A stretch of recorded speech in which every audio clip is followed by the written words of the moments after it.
Broadcasting from the business capital of the world, this is the Podcast Business News Network. Excuse me, we're going to have to take a brief pause. I'm going to go see my therapist. Now, if you said that 20, 30 years ago, people would look at you like, oh, you have a little bit of problem. Something's up with them, a little mental issue. Now, when you say that, people respect you. It's almost as if it's expected that you have a therapist. If you don't, why not? Let's talk about that today and look at therapy in different forms and different scenarios and situations. She's an amazing psychotherapist and works with people of all different ages, even couples in relationships, which we're going to get to in a moment as well. And she's Susie Engel, and she's back with us. How you doing today? I'm fine, Steve. How are you? You're my therapist. I'm in therapy every time we get together. I learned so much. That's a great thing. Well, it opens your mind, and it's something that can enable you to see things from, I like to call them camera angles. You watch TV, a movie, they shoot it from over here, they shoot it from over here. But if it's you, you're only seeing the view in front of you. You're not seeing the view potentially from the side or whatever it might be. And somebody like yourself presents that to us.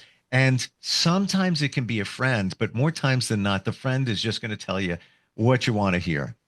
And they're not going to support you the way you need to be supported, right? Right. And, we've spoken about couples, but even friendships.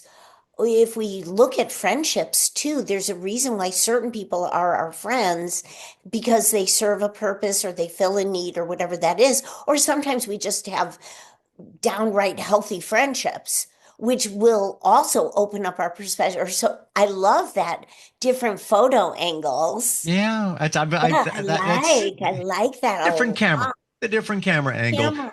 Camera angle. And to your point, and this is fresh in my mind, so I'm going to share it.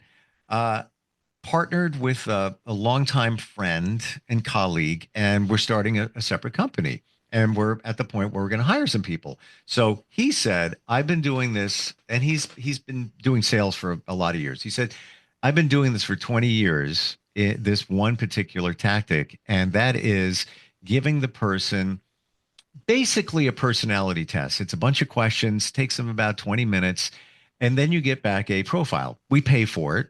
But I have to tell you, talking with the person over the weekend and then having them do this assessment, it mirrored exactly what we thought and was all good. He scored a B, which is fantastic. It's fine. It's all good. But then I started looking a little bit deeper in terms of how he answered some of the questions and how it correlated to what came back in terms of his strengths and we all have them, some of his weaknesses. Right. And I equate that to therapy, where it helps you see certain things that you're not seeing. You don't, you're just living your life every single day. It's profound. Yes. Oh my goodness. Yes. I mean, those personality tests wasn't it that Briggs and Myers? Yes, that's one of them. Thing? Right. That takes way more than 20 minutes, but that's a fad. Like people like it. They like to take those tests and say like, where am I on these quadrants of whatever that test is? Yep. And, but I think that you and I have spoken briefly about how, the interview process, we haven't spoken about the interview process because you just brought this up for your new venture, but the interview process or those personality tests or even listening to these podcasts, they might spark a new perspective or like you're saying, the camera angle. Am I getting that right? The camera angle? Mm-hmm. I love that. To say, oh my gosh, I never thought of something that way, or I've never heard of this. And my goal here is to have a broader audience than one person per hour or a small group at my office or what have you. And be able to spark people's curiosity about themselves. I know what you're saying there because I never used to have that curiosity. And once I started doing, a little bit of the work on myself, I'm thirsty to learn about myself in different situations that present themselves. Um, it's interesting clarity you get once you start going through the process of even talking to a therapist. Yes. Or like we've spoken about too, sometimes people have that type of family that's just good enough where you sit around the table and everybody's a little less phobic about their feelings or their failures or their experiences, and they're a little more validating or understanding or connecting. And then I don't think it's very common, but I think that there are a percentage of families who function like that. Oh, But I think that that's why therapy, right? But I think that that's why therapy is really important because there's a whole universe of becoming less mindless, more mindful, more self-aware, able to reflect, able to say, wow, I don't have to fear failures or live in this cyclone of shame or blame, whatever it is that people kind of carry. So therapy is really, really great. I went to college in New York City. So this is more than 20 or 30 years ago, as you were referencing. I don't even know how many years ago. I'd have to count the decades. Excuse me, they all go together after a while. which is fine. But when I was in New York City, it was during the crack. I was in Manhattan, so it was the crack epidemic. The a few years in, or 4 years in, it was the AIDS epidemic. And I tell you the year. I'm because I was on the radio and we would never say the word AIDS. It oh, was until about 1985-ish, around yeah, there, yeah. But the crack epidemic was the late 70s. for sure. Yeah. Yeah. And then the AIDS thing started, and that's interesting, like good reference point for you. So but the issue is, I mean, my point of bringing this up is when I was in New York, everybody like so friendly. I had pockets of friends all over Manhattan, some in Brooklyn, but mostly Manhattan. And everybody would be like, hey, what's your name? What do you do? And who's your therapist? But outside of Manhattan, that wasn't the norm. So now I think you're right. Like there's a far fewer people have a stigma about this in terms of saying, oh, you're going to therapy? You know, what's your problem? It's Mm. not pathological to say, I want to grow or develop. That's not a sickness. To say, I want to talk to a therapist, like, and I want to grow and develop. You bring up a fantastic point, Susie. It's usually thought that if you're going to a therapist, you have a quote unquote problem, but it doesn't have to be that. I just want to learn about myself. I want to better myself. I just want to get a little clarity on life in general. Yeah, it's called personal development. Yeah. And half of the problems we have are so common, even if we call them the labels that our society calls them, even if we say, like, oh, it's my anxiety or my depression. I mean, my clients speak that way about themselves. And I was like, that's interesting.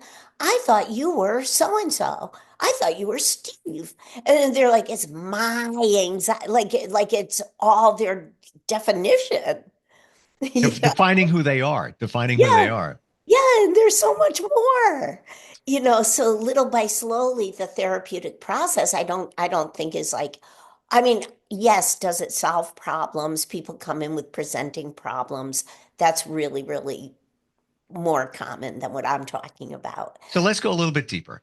So when somebody comes in, is it usually them presenting a situational, here we go again, the word problem, or do they just say in general, I'm having anxiety, I'm having depression, or is it do they start with the situation? Yeah, I think it's probably um, I don't know what the percentages would be, but some people might say, I have a lot going on. I just turned 30. There's a lot of stress at my workplace. I just started a new job, and that's the descriptive. And that's really rich. And then there are some people who come in and I say, "Hey, what's happening?" And they will say, "I've been depressed all of my life." And then, we'll start discussing that. And so the problem is I feel depressed all of my life. And then, so some people start distinguishing that there was a before and after, you know, Uh, maybe they weren't depressed all of their lives. Maybe there was a time where they were free-spirited, or maybe they have been depressed all of their lives. And then they start understanding the attachment models that you and I have discussed mm, briefly, but at least we're bringing up the issues so people can start thinking of this because we have paradigms in our lives. But, and then there are people who just say, well, this is a smaller percentage who say, you know, um, I know that there's more to my life than I'm experiencing now. ooh, see, that's profound. It's one thing, and Yeah, I'm not minimizing anything, but with the person that says, I've been depressed my whole life, it's almost as if they waited and waited, maybe afraid to go to therapy, and then mhm, finally showed up. But mhm. then the other person that says, it's more for me out there. Something's misaligned. I can't put my finger on it. Yes, yeah. And that's the population that says, well, why not? This isn't a stigma for me. This is like that curiosity, where we'll use that word. This is my personal development. And that's a great flavor for Hmm. therapy. And it's an investment in our That there's another thing that we forget. It's an investment in you, regardless of how it's paid for. Some take their insurance and copays, insurance. whatever it might be. Yeah. Um, how about let's go to relationships. It's my belief, having lived life a little bit, that before couples enter into a serious relationship, and certainly before engagement and marriage, therapy, therapy, therapy, or counseling, coaching, whatever it's going to be, anything to talk together and realize who you are. You do to a point in the relationship, but you don't really go deep. You don't really figure out what each person needs. What do you need? What do you need? Tell me right now. What do you need in a relationship? What do I need? Yeah. Oh, I'll tell you. Um, I need everything. I mean, as independent as I am, I need my significant other, because I do have a significant other, to um, understand me. That's a Mm, big one. To, we've talked about this before, but to intuitively know if I need comfort, to be able to comfort me. And if I do ask specifically, because you're saying, how do people function in couples, and know to ask for what you need. And when somebody has the guts to say what they need, which I think couples therapists who are trained, they're like marriage and family therapists specifically for couples, like so great, and families. Um, they're trained, and a lot of times they will say, well, how do the two of you function when you ask each other for what you need? And for me, my significant other responds, and what's the threat if I say what I need? And what's the threat if I don't like the way something is done, and I can actually say that as an adult? I don't sound like a child. I sound like an adult when I'm speaking to my significant other. mm, And he actually, like, my barometer is with any relationship is, how does this person respond to me? I don't need a drop down 2 hour conversation. I need action. And I mm. love my significant other. Do you He's a feel? great person. I'm Yeah, happy for you. You know, yeah, it's hard to yeah, find somebody that you feel that you're connected with on all levels. yeah. Do you feel that many couples are afraid to say what they need, especially as time goes on, because there is a fear of saying it to the other person, and you want to protect them as well, and you're afraid that they're going to think that they're not doing what they should be doing, so you can kind of sugarcoat it, and as opposed to like the five love languages. This is what I've learned even in recent years. I know what I need words of affirmation, well, affection first, words of affirmation. Acts of service, gifts, no, I don't need that. Acts of service, but there are some people, especially men, that will do acts of service for their partner, thinking that, look what I did for you. I cut the lawn, I did this, and I did this, I took care of this, did it, thinking that that's how they show love. But their partner is thinking, I just wanted to go to a winery with you today, but you're busy doing that. They don't get it. They don't get because it hasn't been discussed. Hasn't been Right, discussed. and no fault of one or the other, except for the fact that there's some sort of phobia to know how to communicate. Or, I don't really like using the word communication. What I like to say is they don't know how to express themselves. Mm, And you're bringing up a very important point, and I don't want to skim over it, is this. And, even that example I gave a few podcasts back about, the woman, and I didn't really want to get into like the gender thing, but the guy with the road rage. So, like, he'd have the whole family in the car, and my client was the woman hmm and her boyfriend. And when he got into a funk, he would veer close to somebody just to scare them. And you could mm, see, like, she could see visibly, like the drivers next to them, like visibly, or getting stressed out about the way this sure. guy drives. Or the guy would like veer close to scare the kids in the car, like her kids in the car. And so look, we've got a lot of things that we can't skim over with this. One is, we have basic paradigms in our lives. We have parents or lack thereof, and we have early friendships, which are spin-offs of how we function in our family settings. And if we're fear-based to say what we need, because it might bother somebody, and all children go through this, hmm because parents are really, really busy. If we learn that we are a burden, we are going to function like that in an adult relationship unless we've gone to therapy and worked it through and become self-aware. Hmm. See, this is what we intended to do today, I feel, because as you're saying that, I'm processing it. And, what could the burden be if you had challenges as a child? I'm going to go hypothetical, yeah, even pulling from my childhood. I was a picky eater. I would eat, this is what Common. bologna, hot dogs, Hostess, and milk. Bologna, hot dogs, Hostess, and milk. And That look was at it. how you've grown. Unfortunately, when I was a child, I grew a little too much and got bullied because of it. But I know, and you went as you said, not well. burden, I got that visual that I was a bit of a burden. And I remember going to like a holiday gathering with family, and there's turkey. And it's like, oh well, Steve doesn't eat turkey. We're gonna have to make a hot dog for him. So I felt like a burden.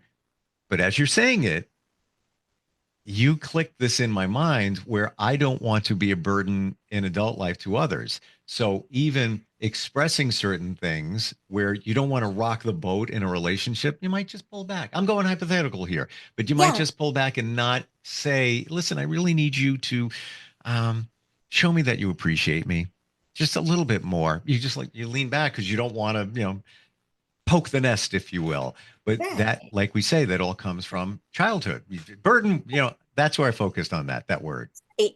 And there are a lot of children who are finicky eaters, and there are a lot of parents who are frustrated because they have really busy lives. Or what happens if you have many siblings and the mom and dad are busy with one of the children who have like a sports event or who skinned their knee, and you also are crying out because you need something as an infant.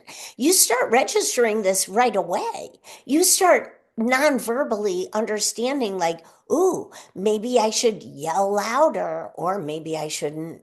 Maybe I shouldn't shout out, and there's all sorts of research about it too. I'm not even making this stuff up. But, Right. but then but you're doing a good job right now, Steve, because you're saying, oh, that's why I would sugarcoat something, or you might not sugarcoat, or that's why I might pull back and not be demanding if you have this. Ooh, I was kind of a burden, and you weren't a burden, you were just a kid. Right. Right. But You were just a child. the perception, how you internalize it, is the people around you saying, oh, well, okay. Yeah. So you feel like a burden.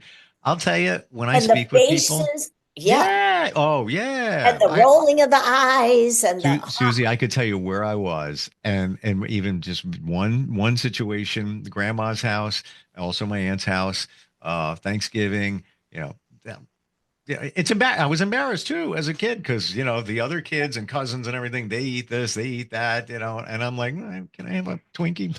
Yeah, but then you're saying, why are the other kids managing all this? And it becomes a way bigger deal than what it is, For sure. and then that plays out in very interesting ways with friendships, with adult relationships, with marriages. Now, getting back to what you asked at the start, and I know our time goes really fast, It does. but you asked if people are entering, like maybe young couples are engaged for the first time, Hmm. right? Hmm. Um, it really depends on how they're functioning, but you know, to your point, why not? Why not go to therapy? And the thing about couples therapy is that each person in the couple should be thinking about themselves and their own development and growth and evolution, not what he needs to fix or what she needs to fix. That Yep. is not the issue. Yep. Or what if I have clients, they've had three bad marriages or three abusive marriages. Now, the childhood experience, we're talking about food, that's not about abuse. That's just like, or if you had more siblings and your parents were busy with your siblings, that's not neglect. That's just like the happenstance of we're a child dependent on our parents and we're internalizing because that's all we can do. We can't challenge and say, what's wrong with our parents? That they're not perfect enough to take care of all of us equally. Instead, we're saying, what's wrong with me? Hmm. And I have to be more perfect. Yeah. What you So, think of, so many relationships, marriages fail, that if this was done before, I betcha there would be less of a failure rate because you would start realizing over time just what you said. Who am I? Why do I do what I do? Why am I afraid? Why do I have let's say your partner hangs out with friends, and you're at home and you look at it like, you get jealous or you get angry. Again, hypothetical, you might be thinking, maybe separation anxiety, but you don't even know what's going on there. Or let's say you go into a relationship and let's say the other person, there was some abuse, or just parents had, a lot of turmoil, and they're, there we they're, are. or they love that. They Or not they love it, no, like the habit of the chaos. the chaos. And if it's not Yes. there, Yeah. then they're not, They're a something's little not right. It's off because unsettled unsettled because we always go back to what feels comfortable, especially from our until childhood, until therapy. until therapy or until divorce. Or Uh, until divorce, right. which we're going to do right now, right? Yes, we're divorcing ourselves until next week. How do we find you, Susie? You're wonderful. How do we connect with you? Oh my gosh. So Go to my website. It's my name. Don't misspell it. It's Susan Engel, SusanEngel hyphen, and my title, LCSW.com. Licensed clinical social worker. Gotcha. LCSW, yes. Beautiful talking with you today. Thanks for, I hate to use the analogy, peeling back the layers on therapy, but that's kind of what we did, how it looks, how it supports, and different ways to embrace it. Open the perspective. Thank you so much for today.